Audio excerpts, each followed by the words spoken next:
राजस्थान उपचुनाव में खिवसर सीट पर हार ने हनुमान बेनीवाल को तगड़ा झटका दिया है। खिवसर की इस हार ने आरएलपी सुप्रीमो को अंदर तक झंझोड़ कर रख दिया है। अब हनुमान बेनीवाल खुलकर अपना दर्द भी बयां कर रहे हैं, जनता के सामने अपनी पीड़ा भी व्यक्त कर रहे हैं। अब उन्होंने एक बार फिर से जनता के सामने अपने दर्द को कुछ निराले अंदाज में बयां किया है। तो चलिए जानते हैं कि आखिर अब क्यों जनता के सामने अपनी पीड़ा को व्यक्त करना पड़ रहा है और अब उन्होंने क्या कुछ बोल दिया है। दरअसल नागौर के बुरडी गांव में आयोजित कार्यक्रम में हनुमान बेनीवाल ने खिवसर में आरएलपी की हार पर अपनी पीड़ा बयां की है। हनुमान बेनीवाल ने खिवसर उपचुनाव में मिली हार को नागौर के सम्मान से जोड़ दिया है। उन्होंने अपने भाषण में कहा है कि 1 लाख वोटों के बावजूद खिवसर की जनता ने एक अनपढ़ व्यक्ति को चुनाव जिताकर विधानसभा भेज दिया है। ये परिणाम पूरे देश में चर्चा का विषय बना हुआ है।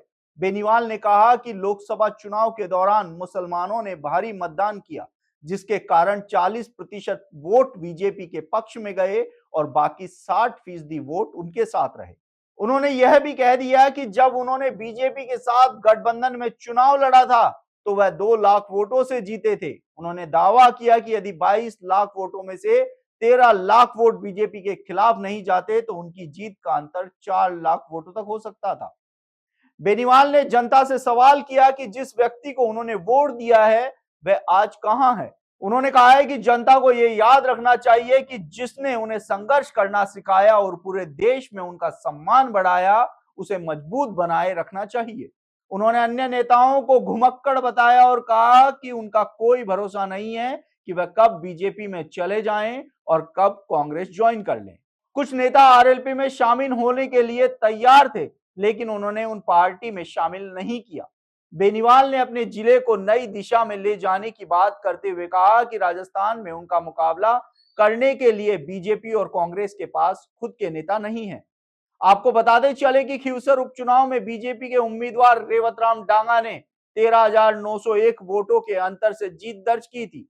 डांगा को कुल 1,08,628 वोट मिले, जबकि आरएलपी उम्मीदवार और हनुमान बेनीवाल की पत्नी कनिका बेनीवाल को 94,727 वोट मिले। कांग्रेस उम्मीदवार रतन चौधरी को महज 5,454 वोटों के साथ तीसरे स्थान पर संतोष करना पड़ा। उपचुनाव के परिणाम पर प्रतिक्रिया देते हुए बेनीवाल ने एक्स पर लिखा था कि लोकतंत्र में जनता का जनादेश सर्वोपरि है। खिवसर की जनता का आशीर्वाद 2008 में उन्हें और उनकी पार्टी को मिलता रहा। हालांकि इस बार भाजपा और कांग्रेस ने मिलकर उनके खिलाफ चुनाव लड़ा। सरकारी तंत्र और मशीनरी के दुरुपयोग के बावजूद आरएलपी ने 15,000 वोट अधिक हासिल किए। उन्होंने वादा किया कि आरएलपी जनता के मुद्दों के लिए संघर्ष करती रहेगी। तो हनुमान बेनीवाल भले ही बोल रहे हैं कि वह खिवसर की हार से आरएलपी को कोई ज्यादा फर्क नहीं पड़ा, लेकिन उनके बयानों में उनका दर्द साफ झलक रहा है। बाकी आने वाले समय में किस तरह से बेनीवाल पार्टी को मजबूत करते हैं वो देखने वाली बात होगी। लेकिन हनुमान बेनीवाल की हार और उनके इस बयान पर आपकी क्या राय है, कमेंट करके जरूर बताना। फिलहाल के लिए द नगरी न्यूज में इतना ही। जल्द ही मिलते हैं नए वीडियो के साथ, तब तक के लिए नमस्कार।